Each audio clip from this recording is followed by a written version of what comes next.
À l'une de l'actualité, c'est le président Abdel Fattah al-Sisi qui a reçu un appel téléphonique du Premier ministre espagnol Pedro Sánchez. Les deux parties ont discuté et ont réaffirmé leur volonté de tirer parti de la dynamique positive que connaissent les relations bilatérales entre les deux pays, notamment après la visite du président al-Sisi à Madrid en février 2025 en vue d'explorer des perspectives plus larges pour renforcer la coopération dans divers domaines, en particulier sur le plan économique, commercial et en matière d'investissement dans l'intérêt des deux pays. De deux peuples amis. L'appel a porté également sur la situation dans les territoires palestiniens. À cet égard, les deux parties ont exprimé le rejet catégorique de la poursuite de l'agression israélienne contre Gaza, les tentatives de déplacement forcé des Palestiniens de leurs terres. Elles ont également souligné la nécessité d'un cessez-le-feu immédiat, de l'acheminement de l'aide humanitaire ainsi que de la mise en œuvre de la solution à deux États, notamment par l'élargissement de la reconnaissance de l'État palestinien et le soutien à l'initiative arabo-islamique pour la reconstruction de la bande de Gaza sans déplacement de ses habitants. L'Égypte a exprimé sa condamnation la plus ferme à l'égard de la visite provocative du ministre israélien de la Sécurité nationale, Itamar Ben-Gvir, accompagné d'un grand nombre de colons extrémistes dans la mosquée d'Al-Aqsa dans le cadre de la poursuite des pratiques agressives perpétrées par les Israéliens. L'Égypte a réitéré ses mises en garde contre les répercussions de tels comportements provocateurs qui portent atteinte aux croyances et aux sentiments des millions de musulmans à travers le monde, mettant ainsi en garde contre la gravité de ces actes irresponsables et leurs conséquences sur la sécurité et la stabilité de la région. L'Égypte a souligné la nécessité pour la communauté internationale de faire face aux violations israéliennes flagrantes et de soutenir les droits légitimes du peuple palestinien, y compris son droit à établir un État indépendant selon les frontières du 4 juin 1967 avec Jérusalem-Est comme capitale. Une source responsable a affirmé que la coordination entre l'Égypte et le Qatar et les États-Unis se poursuit pour un accord concernant cessez-le-feu dans la bande de Gaza. Et les 13 Palestiniens ont trouvé la mort dans les raids de l'occupation israélienne dans des diverses régions de la bande de Gaza. L'armée de l'occupation israélienne a mené en fait des tirs d'artillerie, des bombardements à l'est de Gaza et de Khan Younis. Ces tirs ont visé une usine de gaz au milieu de la bande, ceci après quelques heures des massacres ayant... La Colombie a nommé son premier ambassadeur dans les territoires palestiniens en la personne de Jorge Iván Ospina, ancien maire de la grande ville de Cali, proche du président Gustavo Petro. En fait, le président colombien Gustavo Petro avait annoncé en mai 2024 la rupture des relations diplomatiques avec Israël et a qualifié le gouvernement du Premier ministre Benjamin Netanyahu de génocidaire dans sa conduite dans la bande de Gaza. Il y a un an, il a annoncé la création de la première ambassade de Colombie à Ramallah en Cisjordanie, toujours occupée par Israël. De sa part, le chancelier allemand Friedrich Merz et le premier ministre finlandais Petteri Orpo ont déclaré aujourd'hui que leurs pays veulent mettre la pression sur le gouvernement israélien pour permettre l'acheminement de l'aide humanitaire à Gaza. Lors d'une conférence de presse en Finlande, après un entretien avec M. Orpo, le chancelier allemand a dit que ce qu'on voit dans la bande de Gaza n'en est aucun cas acceptable. Les souffrances qui y sont causées, les tueries, il faut y mettre un terme. Le Premier ministre finlandais a de son côté souligné que l'aide humanitaire doit arriver immédiatement et qu'il doit faire pression sur Israël pour garantir qu'elle...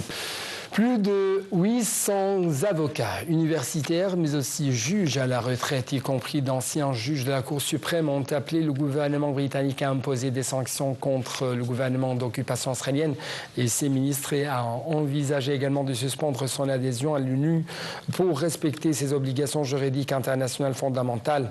Dans une lettre adressée au Premier ministre britannique Keir Starmer, ils ont salué la déclaration conjointe qu'il a publiée la semaine dernière avec les dirigeants de France et du Canada, dans laquelle il les avertissait de leur volonté de prendre des mesures concrètes contre l'occupation israélienne. Ils ont également exhorté à agir immédiatement, à prendre des mesures urgentes et décisives pour éviter la destruction du peuple palestinien à Gaza. L'armée de l'occupation israélienne a annoncé avoir intercepté un missile tiré depuis le Yémen, d'où le Houthi vise régulièrement le territoire israélien. Les Houthis ont aussi attaqué des navires qu'ils estiment liés à Israël au large du Yémen, notamment en mer Rouge, par où transite environ 12% du commerce mondial. Le 4 mai, un missile tiré par les Houthis a pour la première fois touché le périmètre de l'aéroport international Ben Gurion près de Tel Aviv. Dimanche dernier, l'armée de l'occupation israélienne avait indiqué avoir intercepté un missile. Les Houthis affirment ensuite avoir tiré un missile balistique hypersonique en direction de cet aéroport. En représailles aux attaques, l'armée de l'occupation israélienne a mené plusieurs frappes dans ces derniers mois contre des cibles de Houthis au Yémen, dont des ports et des aéroports de Sanaa. Le ministre des Affaires étrangères de l'Égypte, M. Badr Abdelati, a entamé une visite officielle à la République islamique de Mauritanie où il doit présider la délégation égyptienne lors de la réunion du comité conjoint de coopération ainsi que le forum économique égypto-mauritanien. Abdelati aura également une série d'entretiens avec un nombre de hauts responsables mauritaniens pour échanger les vues sur les défis et les crises régionaux d'intérêt commun. Ces entretiens seront également centrés sur les moyens de renforcer les relations économiques, mais aussi commerciales entre les deux pays. Le général de corps d'armée Ahmad Khalifa, chef d'état-major des forces armées, s'est entretenu aujourd'hui avec le chef d'état-major des armées italiennes, le général Luciano Portolano, et la délégation l'accompagnant actuellement en visite en Égypte. Au cours de cet entretien, le général de corps d'armée Ahmad Khalifa a loué les relations historiques reliant les forces armées égyptiennes et italiennes. Il a souligné l'attachement du commandement des forces armées à renforcer les perspectives de coopération militaire pour le profit des deux côtés. Sur le plan international, le ministère russe de la Défense a accusé aujourd'hui Kiev d'intensifier ses attaques aériennes en Russie pour perturber le processus de négociation entre les deux pays après plusieurs jours de frappes meurtrières en Ukraine. Le ministère russe a assuré que l'initiative de la Fédération de Russie, le dialogue direct entre la Russie et l'Ukraine sur le règlement pacifique du conflit en Ukraine, a été repris à Istanbul il y a une dizaine de jours. Le ministère a indiqué dans un communiqué que dans le même temps, le régime de Kiev, avec le soutien de certains pays européens, a pris une série de mesures provocatrices visant à faire échouer le processus des négociations. Il a été rapporté par les médias d'État de la Corée du Nord. Tout de suite, un commentaire. Le ministère nord-coréen des Affaires étrangères a publié un mémorandum pour dire à la communauté internationale que la mise en place par les États-Unis d'un nouveau système de défense antimissile est une initiative menaçante, très dangereuse, visant à menacer la sécurité stratégique des États dotés d'armes nucléaires, a écrit l'agence officielle. La semaine dernière, Donald Trump a annoncé de nouveaux détails et un financement d'environ 175 milliards de dollars au total pour le système de bouclier antimissile, le qualifiant de très important pour le succès, voire la survie de notre pays. Cette initiative est confrontée à des défis techniques et politiques importants et pourrait s'avérer beaucoup plus coûteuse que prévu. Dans son mémorandum, la Corée du Nord, dotée de l'arme nucléaire, accuse les États-Unis d'être déterminés à militariser l'espace et de vouloir le transformer en un champ de guerre nucléaire potentiel, a rapporté l'agence. Les États-Unis sont un allié clé et de longue date de la Corée du Sud. Environ 28 500 soldats américains y sont déployés pour aider à protéger le pays de la Corée du Nord. Ces dernières années, Séoul et Washington ont intensifié leur exercice militaire conjoint et la région a connu un renforcement de la présence de moyens stratégiques américains tels qu'un porte-avions et un sous-marin nucléaire. Le Dôme d'Or se veut un système de défense contre un large éventail d'armes ennemies. Moins de 5% des territoires agricoles de Gaza sont désormais cultivables ou accessibles, exacerbant ainsi encore le risque de famine dans les territoires palestiniens dévastés, selon un nouveau bilan satellitaire publié par l'Organisation des Nations Unies pour l'agriculture et l'alimentation FAO. À fin avril, plus de 80% des terres agricoles étaient endommagées et 77,8% n'étaient plus accessibles, laissant ainsi à peine 4,6% de surface potentiellement cultivable. C'est ce qu'a indiqué cette analyse géospatiale. La situation mine plus encore la capacité de production alimentaire et exacerbe le risque de famine dans la zone, soulignant la FAO dans un communiqué.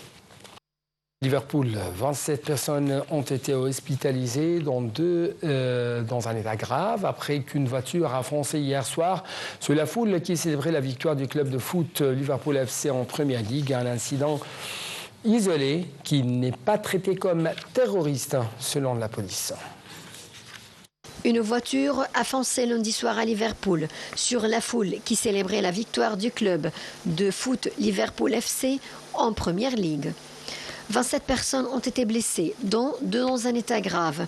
Parmi les blessés hospitalisés, 4 sont des enfants, ont indiqué lors d'une conférence de presse les services de secours. Northwest Ambulance Service. Une vingtaine d'autres blessés ont été soignés sur place. Des images circulant sur les réseaux sociaux montrent une voiture sombre foncée sur une foule compacte et percuter plusieurs personnes. On y voit des gens projetés sur les côtés et sur le capot du véhicule, puis des dizaines de personnes s'en prendre à la voiture, probablement pour la stopper ou arrêter le conducteur. La police a indiqué avoir interpellé le conducteur du véhicule, un homme britannique de 53 ans de la région de Liverpool. Plus tôt dans la soirée, le Premier ministre Keir Starmer a évoqué des scènes épouvantables à Liverpool. La voiture a foncé dans la foule alors que la parade allait se terminer. Il n'y avait pas eu de parade lors de la dernière victoire du club en 2020 en raison du Covid-19. C'était la première fois en 35 ans que les fans pouvaient célébrer ensemble un titre de Première Ligue.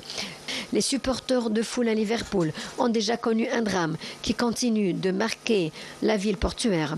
En 1989, 97 supporters du club étaient morts dans une bousculade lors d'un match dans le stade de Hillsborough à Sheffield. Donc c'est ainsi, chers téléspectateurs, nous arrivons à la fin de cette édition de notre Jean Camplin langue française. Merci beaucoup pour votre attention. Toujours bon suivi de nos programmes sur notre deuxième chaîne nationale.